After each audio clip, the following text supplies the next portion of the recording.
Dakota Free Press. I'm Spencer Dobson. And I'm Corey Heidelberger. On today's program, quick hits on Trumpcare down, Medicaid up. Kristi Noem and school lunch. The New York Times visits Mount Rushmore. Our in-depth discussion of immigration and South Dakota's workforce shortage. Plus, our exclusive interview with legislator Representative Drew Dennert.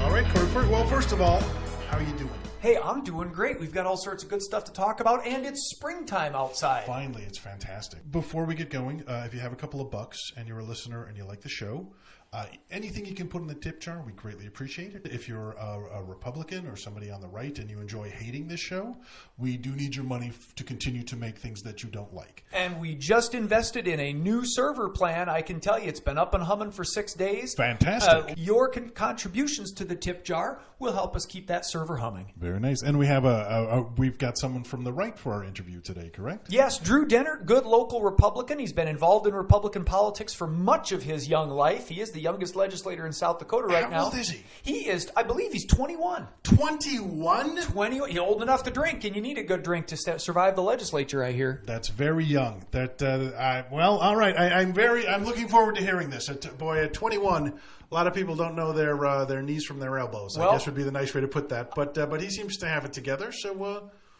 I'm looking forward to hearing what he has to say. I am too. Drew knows a lot about legislation. We'll pick his brain on this year's session. Sounds good. Well, shall we get to it? Let's go. All right. This is our first quick topic. So the ACA repeal failed. Woohoo! And by the way, I called Kristi Noem's office on the day of the ACA repeal. How was Kristi feeling that day? You know, I called them right when Trump got into office about a number of things, and they were like, "Hi, this is Kristi Noem's office. Thanks for calling in. What can we do for you?" And when I called this time, the guy was like, "Yes."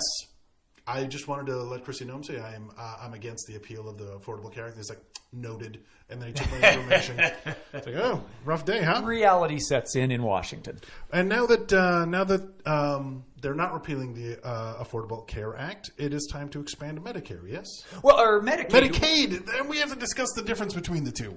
That's important. To be clear, and everybody mixes these up at some point. Right. Medicaid is the program for helping low-income people afford health insurance. And our governor supports the expansion of it, and you can do it in ACA. Right. We've got Medicaid now for a certain group of low-income people. Right. The Affordable Care Act says states can expand coverage to include people who make a little bit more than poverty, single working individuals, that kind of thing. And I have the specifics. Okay, you qualify for Medicaid based on income, household size, disability, family status, and other factors. Eligibility rules differ between states. Now, if they expand it, what it means is you can qualify based on your income alone. So if your household income is below 133% of the federal poverty level, you qualify. So that just makes it easier for people to get on. You don't need to, you don't need a disability. You don't need all these other check marks. And so it brings in a lot more people into that pool. Right, a lot more. Like the standard number we have in South Dakota is 50,000 more South Dakotans who don't have affordable insurance right now and who thus are delaying care, not getting health care, thus ending up sicker, poorer, and not working as much. 50,000 people could get affordable coverage and be able to go to the doctor for what ails them. And two important facts on this. One, it'll have zero impact on the budget. I amend that. It'll have a positive impact on the budget. Oh, no kidding. Numbers we saw last year were, we'd spend money to do the Medicaid expansion, but the cool trick Governor Dugard came up with would have the federal government take on more of our Indian Health Services costs. Oh, nice. And when they broke this down, they said ultimately it becomes a net plus for the budget. And this one is for you, Dugard. Am I saying that right? Dugard. Governors that expand Medicaid tend to get reelected. At least we've seen that. And this is in the Republican states. There are Republican governors in other states.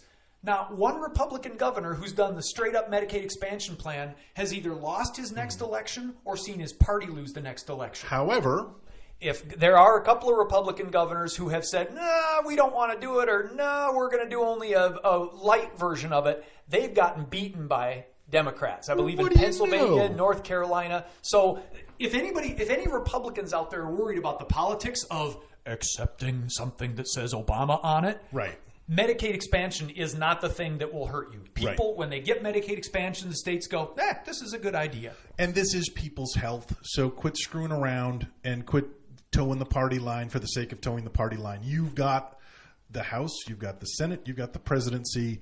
It's time to get things done right on a national level. They've got all of those things. And locally, South Dakota is pretty much run by Republicans. Right. So get some results. We could cover 50,000 people at pretty much no cost to South Dakota. And on a side note, Bernie Sanders is proposing Medicare for all, which he has proposed in the past.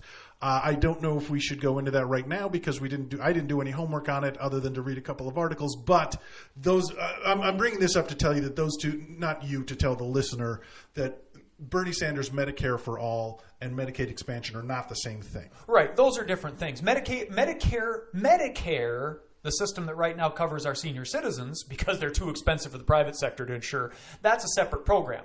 And what we've heard, Bernie Sanders says this, and Rick Weiland, our friend who ran for Senate in 2014, called for this, basically saying, let's make Medicare available to everybody who wants to buy in, regardless of age. Interesting spin on the idea of a public option or ultimately a single payer, maybe. Well, and that's something I just read before I came here, was that when you call it Medicare for all, people love it. And when you call it single payer, people hate it. So but it'd be the same thing. We really need to work on our education system if that's how people are making their choices. I think we're uncovering an inherent flaw in our thought process. But let's move on to the next topic. You bet.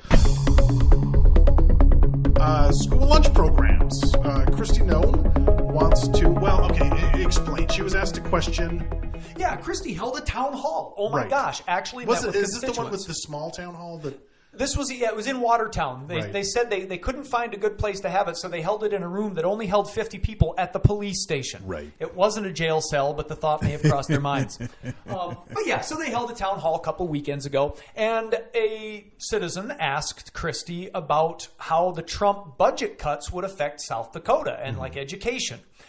Kristi turned her response around. It was just blatant evasion. It's known as a pivot. Yes, pivot. Thank you. That's the term of art for this. Kristi pivoted to complaining about Obama-era school lunch nutrition regulations and how they're just terrible and how they make teachers cry, says Kristi. Well, and when I was a kid, I certainly I could have brought a sack lunch if I wanted to. We had the money to bring a sack lunch. School lunch, if you got pizza day, that was always exciting for everyone, but you had to put a napkin on top of the pizza to soak up all of the grease. There was a lot of carbohydrates and a lot of fat, and we loved it. But the regulations put out by the Obama administration made it so that grains had to be 100% whole grains. There was a limit to the amount of salt you could get. There was a limit to the amount of meat you could get. And they did this, I believe, in part. They were combating two things, because once they started putting soda machines in schools, they started opening up school lunchrooms to, Taco Bell and things like that. Kids weren't getting as healthy. Not that I don't like me some Taco Bell and some soda, but sometimes this is the best meal this kid's going to get during the day, and it is taxpayer funded. So they wanted to make sure if your kid was eating school lunches that they were getting healthy school lunches within guidelines that were made by people that understand healthy guidelines. Right. And so Kristi wants to make it so that you can you don't have to, you can put half white flour in with your whole wheat. Again, fine at home, but and in South Dakota, I don't know that there are food deserts in South Dakota per se, but as a national program, there are kids that don't have access to good grocery stores, for God's sakes, much less a piece of fresh fruit, much less a piece of whole grain food. And the school lunch program makes it possible for them to have access to that food, as does the breakfast program. And as you pointed out, healthy food makes for smarter students. That's in the article that you put in your blog. There's new research, and we'll have the link under the post here in a little bit, but there is research where they studied schools responding to the Obama nutrition rules. And those schools, it was in California, schools that sought out more nutritious vendors saw their test scores go up. Mm-hmm. I mean, you can't fight that. The kids get healthier food. They get more fruits and vegetables. And that was a key part of the nutrition guidelines. They cut down the things you talked about, Spencer, but they also made more available this, in some schools, unlimited servings of, your carrots, your broccoli, your cauliflower. Right. Now, you may not like cauliflower, but hey, it's good food and kids can learn to like it. Yeah, and it's good for you. So there's nothing wrong with that. Matter of fact, there's a lot right with giving kids healthy food that helps them learn better. And aren't we going through an obesity epidemic in this country? Isn't that a huge problem with our children? That our Certainly. Kids are kind of fat, or are fat, and are not getting super smart. So Yeah, whatever the impacts, you can't complain about giving kids healthy food. And for Kristi to turn from a budget question that talks about actually taking away funding for food programs and education programs, to turn that back to complaining about rules that require healthy food in schools, kind of sneaky. Well, yeah, you still have the option to send your kid to school with a bag of cheese and meat. You can totally do that. Absolutely. If you want to send them with beef jerky, you can do that. Enjoy. So there you go. Let's move on to the next one. Okay, there was an article written by a gentleman named Sam Anderson, whose work I am not familiar with, so I'm basing everything I know about him simply on this article. And he did the right thing. He put his kids on a plane and brought them to South Dakota to go on vacation like good people do and should continue to do. Keep those sales tax dollars coming, tourists. And he went, they had a 4-hour layover in Minneapolis, so they went, and this is where I already get a little ruffled. And I'm not a super, regionalist, and I'm a comedian, so I make fun of all of this stuff, but I'm one of us, so I get to. But he described the entrance to Mall of America as grubby. And it is not grubby, sir. It is not. And he accurately described it as a mall within a mall within a mall.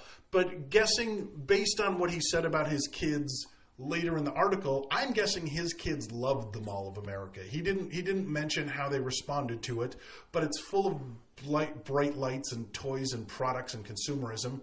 And I'm guessing they love that. Hey, who wouldn't love that? And then they get to South Dakota. He rents the biggest SUV he can get. He felt the roads were a little narrow, which I don't I guess I don't know what roads he was on, and I don't drive the biggest SUV I could find. But he's also used to driving in New York, so. In the Black Hills in March, I don't question the wisdom of having a good 4-wheel drive vehicle to carry your stuff around. Absolutely. Probably a good choice. Absolutely. He felt that rightfully so that Mount Rushmore is kind of a big monstrosity that is somewhat ridiculous. And I would even go so far as to say as if we were making Mount Rushmore today with the sensibility it took to make Mount Rushmore then, they would be bobbleheads. I think they would all shake a little bit. And it's a big ego move. I mean, and again, they're not the pyramids, but they're kind of the pyramids. There's that kind of same sentiment of I'm going to make something really big that people are going to know forever so that you can remember me. I'm not saying that kings were buried in Mount Rushmore, but it kind of comes from that same place of that this is big. This is big. It combines the traditional human urges to A, do huge things, and B, do things to nature to write their name on nature. You know, it's kids carving their initials on a tree. We want to last. We want to make our mark. That's what Mount Rushmore does, writ large. And that's what people do. I guess and his opinions on Mount Rushmore are fine. I mean, he said, and I do like the way he put that. It's not the bigness of Mount Rushmore; it's the bigness of the area around it when you put Mount Rushmore next to it. That's a really good point, Spencer, because my friend Joe Lowe, who he ran for governor a couple years ago, used to be state fire chief. Now he runs an art gallery in Rapid City. Mm-hmm. He's also a photographer. And one of the greatest pictures I've ever seen of Mount Rushmore, he took. Mm-hmm. And I actually saw this up in Larry Pressler's office, so everything's connected to this picture. Right. Joe Lowe's photo of Mount Rushmore is this beautiful aerial shot that shows the faces, but then it spans out and shows all of Mount Rushmore, the actual natural formation. So you see these enormous faces tiny in the context of what is still a massive natural rock. And it really, I thought that captured just what you said perfectly, showing this huge human structure still dwarfed by the wonder of the mountain and of the Black Hills surrounding it. And he's right. And my wife and I went there on our honeymoon last summer. I've been a couple of times, but she had never been. And it's awesome. It's huge. It's ridiculous. The way they built it is ridiculous. The whole idea was ridiculous. The pitch for Mount Rushmore was, we're going to put some heads on a mountain. And they were like, how are you going to do it? And he's like, we'll figure it out. Just give us some money. And they did. And they figured it out. And the whole thing, it's an engineering marvel. I mean, is it the best use of space? I don't know, but it's there. It already happened. You know what I mean? I guess there was a couple other things that bothered me about the article, though. Is all we could find in Custer was a Pizza Hut. And I'm like, well, use Yelp, sir. The Black Hills are full. Again, we did our honeymoon there. We found amazing food in the Black Hills. And we had some great, not venison, buffalo steaks. We had some buffalo ribeyes that were just fantastic, and we found good pizza. We found good ice cream. We found, you just have to look a little tiny bit. And Deadwood is a little ridiculous. It's a big, it's very Vegas-y, but like Spearfish is really laid back, and I think Sioux City is also not Sioux City, Rapid City. Rapid, yep, other side. And he was there in the middle of winter, so I understand why he was dead. But if you listen to this and read the New York Times, and that's what you base your tourism choices on, so that's a lot of people, I'm sure. Give it a shot in the summer. and although the thing is, even his choice to come in March, some could say, well, you're not seeing Mount Rushmore at its height. You're not experiencing the whole vibe. When you're there in July and there are tourists from all over the world thronging about, which itself is fun. Right. Mount Rushmore is fun not just for itself. Like I've gone several times. Right. Once you've seen it several times, then it's fun to kind of not look at the mountain, turn around and look at all the people looking up at the mountain. When we were there, it was packed, and it was such a broad cross-section of people who had come from continents away that go directly here to be like, wow, that's rad. And there's metaphor upon metaphor that one could make about now the power of this work of art to bring others to see it, and then the people who see it become art, and oh my gosh, then we're an artwork and an artwork and an artwork, just like the Mall of America. Right. But there's an argument to be made that, going to Mount Rushmore or Custer or anywhere in the Black Hills in the off season, go in March, go in January, go any of those times, and have the hills to yourself, that can be a treasure if you recognize what a treasure is. Right. Like even Harney Peak. I've been up that several times as well, and usually it's very busy, very popular. Greatest hike I ever had up to Harney Peak was in April, but there'd just been like a 2-foot snowstorm. I had the trail entirely to myself all the way up. Oh, nice. Absolutely beautiful. And you don't get that much. You don't get to experience the Black Hills the way they would have been a long time ago before we started blowing up mountains and digging up gold and putting up bobbleheads and wineries and, crazy touristy stuff all around. So really, the Black Hills offer something wonderful any time of year if you're willing to look for it. Well, and it is a great combination of like kitschy, of kitschy 1950s era American tourism, coupled with they're updating things all the time. The restaurant across from the bed and breakfast we stayed at was Hawaiian fusion, so that's just fantastic. And there is a lot of wine. I'm doing a show at a winery in May, and they're doing some really. I don't drink myself, but my wife was very excited about the wines that they were making. They've got a little bit for everybody, and if you look, you'll find something you like. That's what the internet is for. So again, of the millions of New Yorkers that listen to this podcast, please give us another chance. If you look, you'll find, and there is a lot of untouched stuff. And again, Mount Rushmore is kind of a ridiculous testament to what people are capable of. And New Yorkers, let us not forget, you gave us Donald Trump. If you want to speak of monstrosities that keep him off the mountain, we will not be adding a fifth face. And don't make any more of those. We can't afford that either. Okay, let's move on. Speaking of tourism, we're having a little trouble right now because we don't apparently have enough people to do all the work that you need to do. That's right, Spencer. This has come up in the news now. It's been mentioned before, but in the last couple of weeks here, we've seen a surge of kind of mentions in the press from Senator Mike Rounds and from others talking about how agriculture, tourism, even the construction industry, 3 big industries in South Dakota, are having trouble getting workers, in part because of restrictions on immigration. Well, there's not enough H-2B visas. H-2B, which they cap out. There's and I have the actual number. Very quick, here's a couple of stats that I'm just going to throw out here. First of all, South Dakota has an unemployment rate that hovers around 4%, which is low. Congratulations. I think we're at 3%, maybe below that right now in South Dakota. But yeah, traditionally, if we're above 4%, that's surprising. So an H-2B visa means that you can come in, you do seasonal work, and then you go back, and it's legal, and everybody's documented, and everybody's taken care of. They capped it out at X number, and I apparently, what do they usually just grant more? Yeah, in the past, Congress has acted to say, oh, we'll make an exception this year. Oh, we'll make an exception again to allow more people in. But they haven't done it yet for the current H-2B program. So here we are in March, and the federal government's saying, oh, we've already granted all the H-2B visas we have available for 2017. So quick couple of numbers here. The annual number of H-2B employers typically ranges from 50 to 100. and the number of H-2B jobs fluctuates between 1,000 and 1,300. Is that just in South Dakota? That's in South Dakota. Wow, okay. The wages span from around $9 an hour for low-end hospitality work to about $24 an hour for high-end construction work.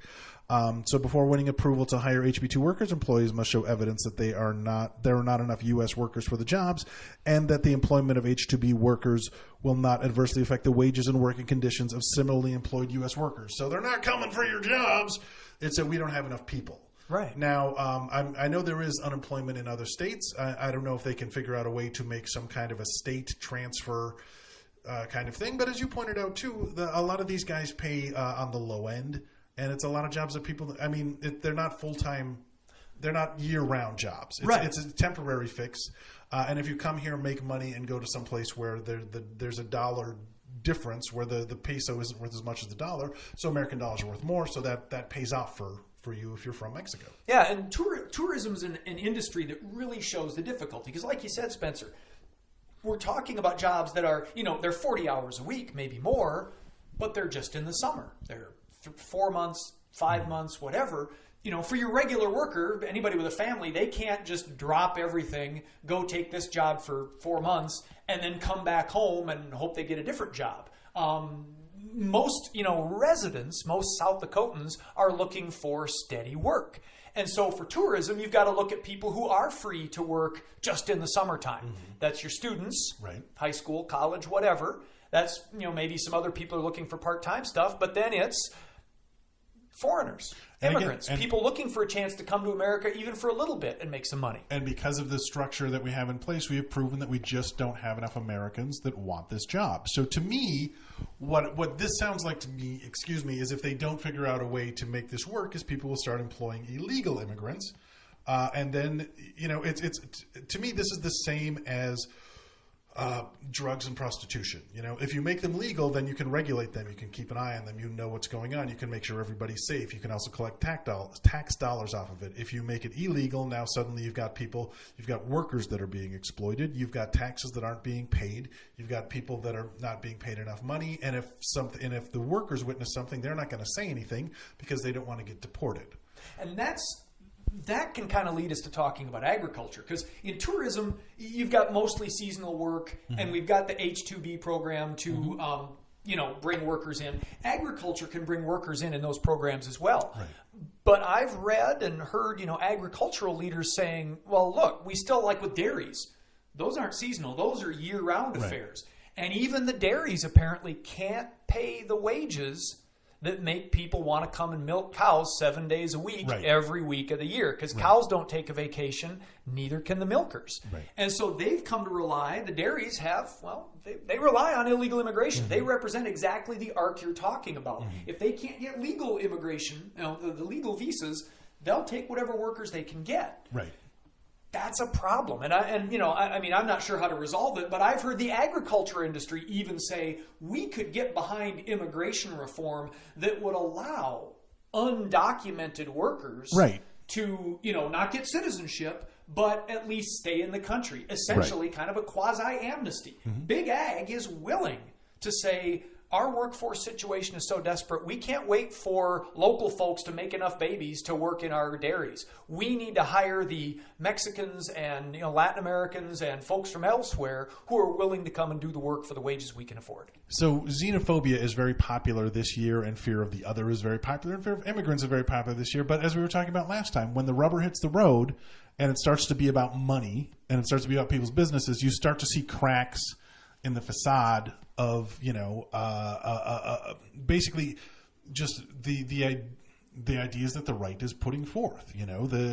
You can build the wall, but we still need people to get through the wall so that our economy continues to function. Right. We need workers to do the jobs. Whether we're talking about scrubbing out the toilet at the KOA out in Custer, or Palmer Gulch, or whether we're talking about people coming to the dairies up and around here, and along the I-29 corridor to milk cows every day, or whether we're talking about the hundreds of people right now as we speak who are chopping up cattle down at the Demcota plant, south on the south edge of Aberdeen.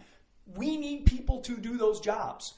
We've got unemployment of a little more than 2% in Aberdeen. Yeah. There aren't enough idle people, right. well, except for maybe you and I, Spencer, as we sit here with these microphones doing a podcast. I am not idle. I had a very good year, to be honest with you. I do plenty, and I'm not looking to get into the butchery business. Exactly. You've got enough work. I'm doing just fine. I would speculate that comedy is better, more enjoyable work than chopping up cows. Absolutely. And, it kind of is like the arts. Not only do I get paid, but I help the economy because people come out, they buy tickets to my show, they buy drinks, they, buy food. So this employs cooks and bartenders, bar owners, people had to buy gas to get there, et cetera, et cetera, et cetera. It all works together. I don't know why I have to defend myself all of a sudden, but to say the least, I'm gainfully employed and I really enjoy what I do. And I hope everybody gets the opportunity to do that. Not that I haven't washed dishes in my life, and I've been a line cook. I used to work at a Perkins third shift by myself, and I had to hustle. It's been a long road to get to where I'm at. Sure, and I've put in plenty of back-breaking hours. Well, and that's an example, too. I know immigrants who have come here. I used to work with a kid. He's not a kid anymore, but he was a dishwasher from Ecuador in Minneapolis, and now he's the head chef at some really nice restaurants in Minneapolis. That's the American dream. He worked his way up and is doing great for himself now. Yeah, and people come here for that. Mm-hmm. And people who are here, that's kind of why the American workforce is where it is. Our immigrant parents, grandparents, great-grandparents who came here at whatever point in the 19th or 20th century, they came and made their living in the earth or made their living in the factories. And now, more Americans have reached a point where that's, either those jobs aren't around or they've got other jobs and other skills that they're not going to go chop up cows every day. Right. And there aren't enough of us left to do that. We don't want to do it. We don't want to go pick crops. We don't want to go pick broccoli for the wages that are being offered in the industry, but we do want to eat. Right. And so the industry is left going, well, if there's not enough local population to fill these jobs, because they do all have gainful employment in other ways. Everybody who wants to work pretty much can work. Mm-hmm. What are we going to do? You have to go get the labor. Yeah. Well, and the good news, I guess, is Trump is going to be in jail soon, and then we're just going to reevaluate all of these policies and come up with more reasonable answers. We can hope so. We can hope so, because it's beyond politics, and it's not like this has just come up this year with Trump. Here in Brown County, we've been talking about this for years, that our population is aging. We're not having as many kids. Right. There are not as many people in that 24 to 54 prime working years demographic, however you break that down. But we've got as many people around who need as much work done. They need their houses cleaned. They need their lawns mowed, their roads paved, their tourist attractions staffed, whatever. When you don't have workers, you got to go get them. If we're not making workers, we got to get workers from overseas. That's exactly right. And we got to pay them, and if we could get some universal health care, they would also benefit. It would be good for the workers. Everybody would win. Cheaper for everybody. That'd be fantastic. So, we talk to each other a lot, and I think we agree for the most part on a lot of things, but I think there's something to be said for talking to people that you maybe don't see eye to eye on with everything, and so that's what we did this week. Why don't you tell us about our guest? You bet. Representative Drew Dennert, youngest man in the legislature, was willing, not just willing to talk to us, but willing to hustle right back here to Dakota Free Press World Headquarters on Veto Day, the day the legislature finished its business in Pierre. Came right back, sat down for a couple of really good conversations. I've already posted his conversation with us about Veto Day, the issues taken up this week. Drew sat down with us then for a longer conversation about some bills that took place during the legislative session. How are you doing today, Drew? I'm doing well, thank you. Great, glad to have you here in the studio. We're going to talk about the legislative session in general. How was it? Just general impression. It was probably about what I expected. Certainly it was my first time actually being a legislator. I'd been around the process enough, my grandfather was there from the time I was very young, and then I interned. Made some good friends up in the legislature, prior to this year. So it was certainly a process I'd been around a lot. I think the one thing that probably got to me the most is you realize that, when you got elected, you're representing a lot of people. And, these people, care about the issues, and they should. So you're receiving a lot of input from your constituents, and you have to do your very best to communicate with your constituents and to, do everything you can to take the will of the voters and try to put it into legislation. So it means a lot to me when I have, feedback from someone, anyone really, but especially a constituent here from Aberdeen, saying vote yes on this bill, vote no on that bill. That really means a lot to me, and that was probably the biggest thing that was new to me being a legislator. So tell me, we'll get into bills in a moment, but just as maybe advice to people young or old who might be thinking about getting involved in the legislature, running and serving, what's the one most important thing you would recommend to a new person to the legislature that they should do to get ready for the actual work that you do in Pierre? I would say listen to both sides of the story, because I don't care what issue it is, there are going to be 2, 3, many sides to an issue. So take an issue and look at it with an open mind, the pros, the cons. Don't just make up your mind right away if you don't have to. Listen to both sides of the story. Do your very best job to represent your district, to represent your thoughts, what you told the voters what you would do. And also, a big thing for me is make sure that something's constitutional before you vote for it or against it. Great. Well, let's talk about some of the bills that you had to apply that listening and that both sides paradigm to. First one that you sponsored, your first big bill, House Bill 1088, which had to do with, as I understand it, adding railroad track equipment. Not just the trains, but their trucks that run on the rails to the things that we drivers need to yield to. Yeah. What motivated that bill? So that bill, that idea actually came from an Aberdeen resident, Tim Even, who actually ran for the state house, I don't know if it was probably 6 or 8 years ago, give or take. He's one of those Democrats, isn't he? He is a Democrat. I've heard that about him. But he had a good idea here, and they had some issues. Obviously, when you're driving along the road and you see a train coming along the track, you say, you know what, I'm probably going to stop for this, or I'm going to get smushed by this train. Not only am I going to get pulled over, but that train might hit me. So let's stop for this. We've had some issues, and this is what I heard from Tim and some others actually as well, where this maintenance equipment on the tracks, it certainly can stop much quicker than a train, but it's not a Prius. It can't stop immediately. It'll take it a minute. So yeah, they've got those big heavy metal wheels and stuff. They do. They're still big equipment. So the statute didn't cover that. The statute said you need to stop for trains, not any other maintenance equipment. So now what this bill did is it said you have to stop for maintenance equipment on the tracks, which only makes sense. That bill passed, I believe, with just one no vote out of both the House and the Senate.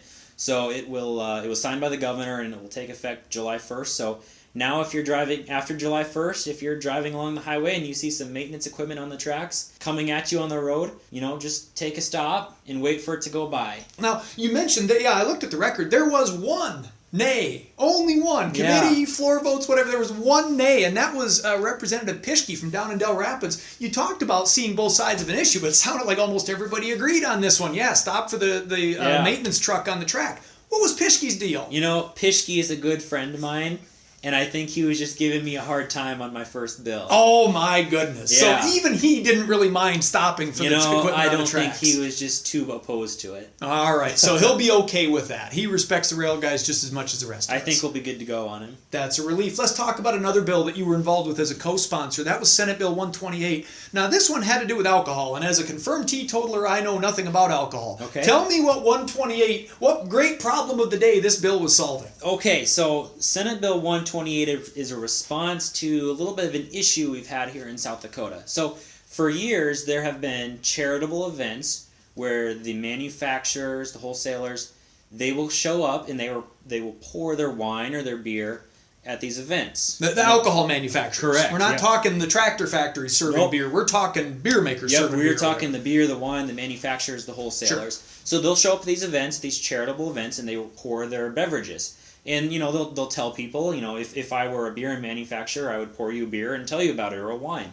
So the wholesalers didn't really like doing it because they had to commit a lot of staff. They were showing up at, all these small towns. They were showing up at the large towns. And here in Aberdeen, there's an event called Grape Times. In Sioux Falls, there's one called the Big Grape. And these are wine events, and they bring in a lot of money. Like the one here in Aberdeen goes to Safe Harbor is the charity. So then there's the smaller town events, and that's probably primarily beer. So what the wholesalers contacted the Department of Revenue and said, take a look at the current statute. We don't think we can legally pour our beverages ourselves. And Department of Revenue took a look at the statute and said, you know what? You're right. You're not allowed to do this. And why on earth not? I don't know. This is a law that was passed, and I don't remember what year, but it was quite a long time ago. Okay. And they said, you can't do that. So the manufacturers and the wholesalers of alcohol had to stop pouring. So many of these charitable events were just canceled, just done. So what this bill said originally says manufacturers and wholesalers may assist in the pouring or serving of their beverages at all of these charitable events. So the wholesalers, the manufacturers, they're the little guys. They're hungry. They want to get out and they want to pour their beverages and they want to sell beverages. They want to educate people about their beverages. So they were all about it. But the wholesalers, and I understand, they have to put a lot of money into this and they have to dedicate a lot of staff. It was actually, they told me the numbers and it was way more than you'd think. It cost them a lot of money to do this. They didn't like it. So over on the Senate side where they started, they actually amended out wholesalers. So it said only the manufacturers can. So then that passed the Senate. I want to say it was unanimous, but I'd have to look to know for sure. I think it was unanimous. It comes over to the House, and we said we want it to be everybody. Let's let people do what they want to do. Let's pour their beverages. So in House Judiciary, we amended it saying the wholesalers could also pour. Okay? The wholesalers, again, didn't like it, but we passed it through the House, I believe, with just 4 no votes. So it went back over to the Senate, and the Senate actually appointed a conference committee because the wholesalers, they wanted it changed. So we took it to a conference committee, and we needed to work out a compromise. They weren't happy, and I would have liked the bill just passed as it was written, originally, or how it came out of the House. But there clearly was not support for that. Some of the members on the conference committee said, either to amend it or we're going to kill the bill, which I didn't want the bill killed. It's a high moment of tension there, yeah. Yeah, so what we came up with, and it was actually an idea I had, how about we let manufacturers pour or serve any of their beverages, and then the wholesalers can pour or serve wine. And that was an interesting compromise that we had, because the wholesalers, they don't mind showing up to these wine events because there's a lot less of them. Their bigger dog in the fight was they didn't want to show up at all these little towns. They didn't want, because, there's a lot of small towns in South Dakota. So the compromise we reached is so they could pour wine. So you're going to allow, Safe Harbor to have their fundraiser here. And Safe Harbor, actually, here in Aberdeen has raised over $250,000 at this event in the last 10 years. So easy math tells you that that's about $25,000 a year on average. So getting this bill passed is going to allow organizations like Safe Harbor to raise, give or take, $25,000 a year. Sure, so which they've been doing. Yeah. But we just realized, oh my gosh, technically that's been illegal since Adam invented grapes. Exactly. And so the regular citizen isn't going to notice anything because of this bill. They're still going to have their events. They're going to get their free glass of wine or their $5 glass of wine, whatever it is, and life will be good. The law is very similar to what we thought it was all along. And this bill, the Department of Revenue wanted this change, but this also came from a constituent here in town, and it was a couple, and they said to me, these events are getting shut down. Hey, you're a legislator, can you change this? Fix it, right? And I said, you know what, that seems like a good idea. I'll do what I can. And we got up to Pier, and session started, and we got this bill going. And you fixed it. And we fixed it. So I was very pleased to see this fixed so that organizations can have their charitable events. Now let me ask you about this fix. So I understand, yes, there were charitable events hinging on this. This bill did have an emergency clause. There's been some talk about the emergency clause this session. One of the precedents is emergencies mean there's either an imminent threat to public safety or health and welfare, or the state's running out of money. Sure. Tell me how Senate Bill 128 constitutes an emergency. So, interesting question. The reason why an emergency clause was put back on this bill is because all laws take effect on July 1st. What the case was is we had quite a few events in June and May and April, and those events would have been illegal without that emergency clause because the law would have not taken effect yet. So that was the intent of putting the emergency clause on, was to include these events that were going to be happening between today and between July 1st, so then they can actually have their events legally now. But these aren't state events, right? Correct. Okay. Well, we'll talk more about the emergency clause at some point, but thanks for explaining that one to us. Let's talk about some other bills. One, big ugly monster, Senate Bill 54. This was the campaign finance reform bill. Yeah. Came from the Secretary of State, went through numerous iterations based on IM-22 and then the repeal and, oh my gosh, trying to erase and scratch out and replace. You voted nay the first time on this bill. You went aye on the conference report. If I remember correctly. You ultimately decided you were okay with 54. Why the switch? Well, there were actually some pretty big changes on the conference committee. And probably just to be completely honest with you, 54 is one where if I had it back in front of me, I probably would change to a no today. The reason why I supported it is because on the campaign, I told people, I said, and I guess let's go back a little bit. Candidates in South Dakota are required to file a pre-general campaign finance report, no matter what. Just like a couple weeks before the election. Yeah, so people know who's funding you. That's only fair. So what happens for the primary is, for example, I had a primary last year. So I had to file a pre-primary campaign finance report so people knew where my money was coming from. Only fair.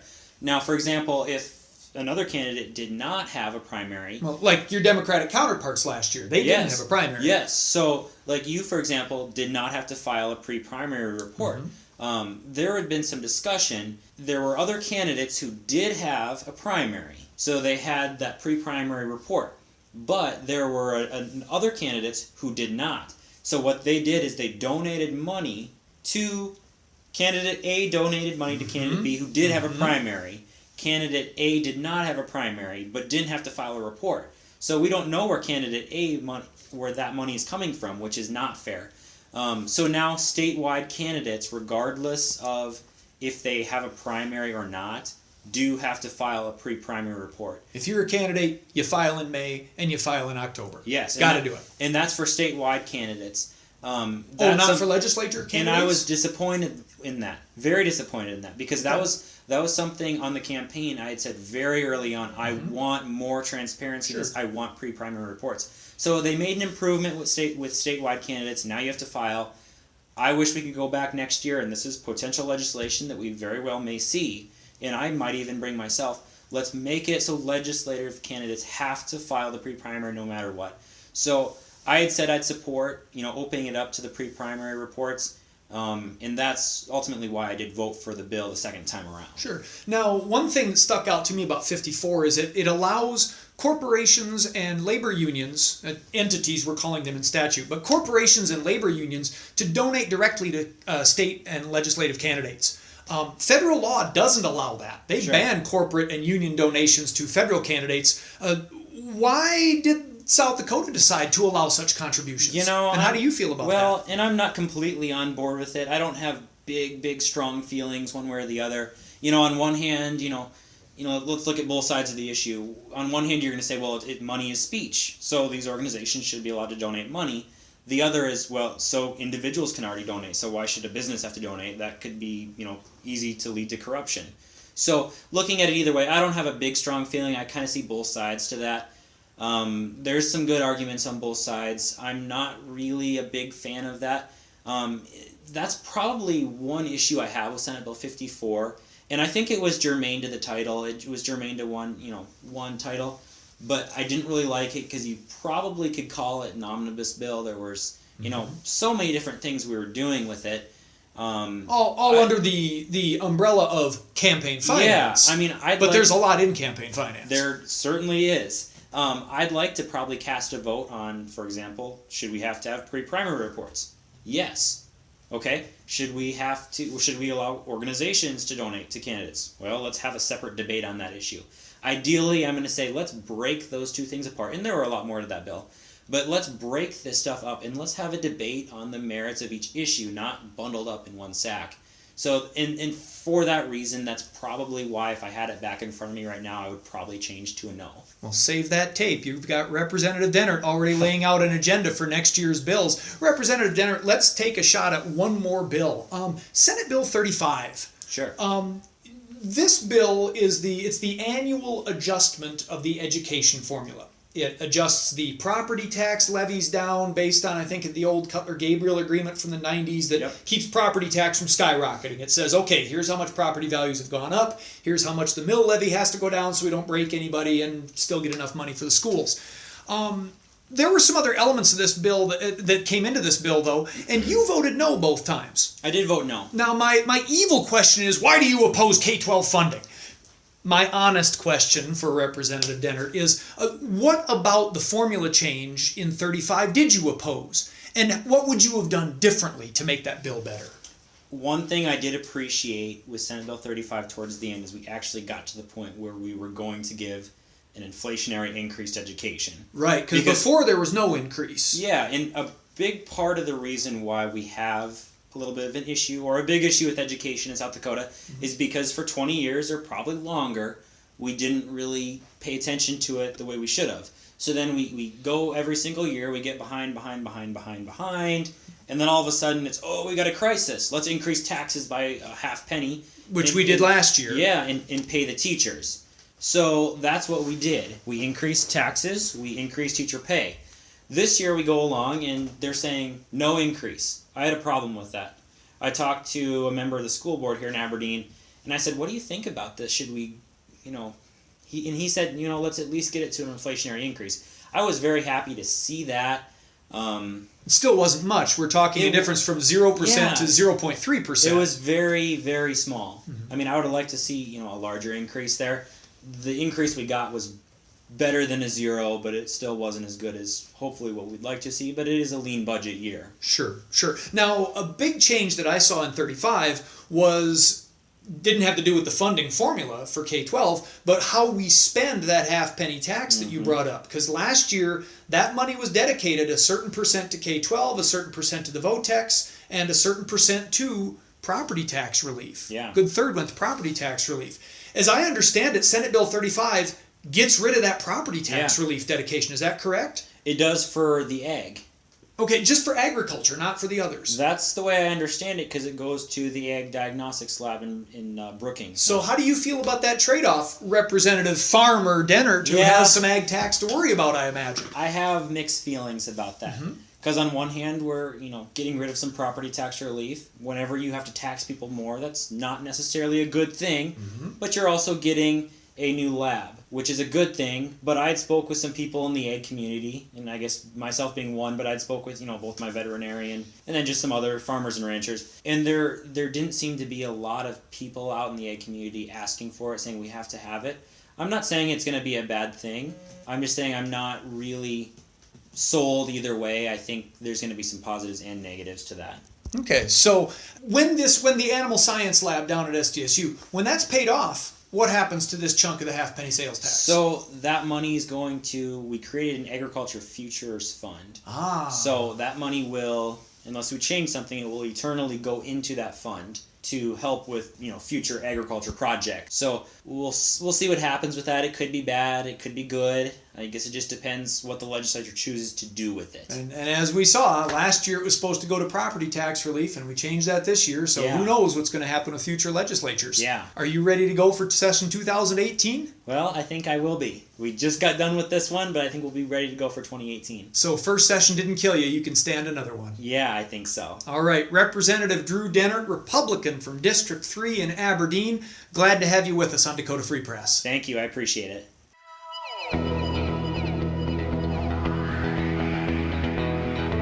All right. Great interview. Thank you, Corey. And thank you, Drew, for taking the time to sit down and talk to us. So if you want to talk to us, they can email us at Corey, Cory, at dakotafreepress.com, or hit our comment section either on the podcast itself or on the blog on Dakota Free Press. And Roger, I'm reading your comments, and I think I don't know if we're going to be friends, but we might. We need to get Roger to come up for a guest interview. I feel like it. I feel like Roger. It's almost like how like when people like each other in elementary school, but they don't know how to show it, so they kind of punch you in the arm. I think maybe Roger wants to make friends, and he's doing it that way. So a couple of things. If you have a topic you want us to talk about, or if you have an issue that's important to you, send that to Corey. If you have questions about anything we've talked about, email us at that same email address. We also put links to everything in the write-up on the blog. So if you want to do your own homework on any of these topics, all that information is there. Let's say you wanted to hang out with some like-minded people. Let's say you wanted to chew the fat. Maybe you feel a little isolated. It's kind of a red state in South Dakota. Maybe you want to talk to people that share some similar ideas with you. Where would one do that? One would do that with one or both of us at the Progressive Happy Hour here in Aberdeen, Friday evening, 5 to 7, at the Ward, the lovely Alonzo Ward former hotel, now just wonderful restaurant and bar in downtown Aberdeen. Also, if you got a couple of bucks and you want to throw them in the tip jar so we can continue to do this podcast, it would be greatly appreciated. We'll put it to good use. If you want to know more about me, my name is Spencer Dobson. You can find my comedy at SpencerDobsonComedy.com. And Dakota Free Press blog, he's insane. Every day, like 3 to 4 posts a day, I think. I do write pretty much every day, so feel free to join that conversation at DakotaFreePress.com. All right, well, thanks for tuning in. Thank you, everybody. Have a great week.